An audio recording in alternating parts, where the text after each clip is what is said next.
Prenez sur vous mon joug, dit le Seigneur.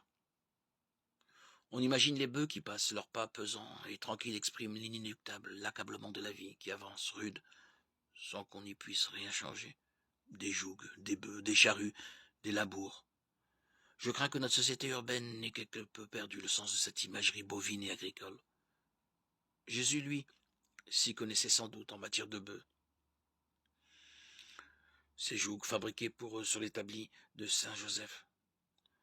Pourtant, même les écoliers et citadins du XXIe siècle apprennent la conjugaison. Or, conjuguer, c'est mettre sous le même joug un verbe et un temps. Peut-être faut-il commencer par conjuguer notre vie, c'est-à-dire la mettre en harmonie avec notre temps. Inutile de râler, de récriminer, de geindre. Soyez bons et les temps seront bons, disait saint Augustin. Quelquefois, le jour du mariage, on dit aux jeunes fiancés qu'après avoir été subjugués l'un après l'autre, l'un par l'autre, ils doivent devenir des époux conjugués l'un à l'autre. Prendre le joug du Christ, ce n'est pas accomplir la besogne du Christ comme si Jésus était le bouvier. C'est plutôt être attelé avec le Verbe à la même tâche, partager avec lui le joug. Vous me direz que l'attelage est un peu disparate et que l'un des bœufs caracole en tête, la charrue va verser.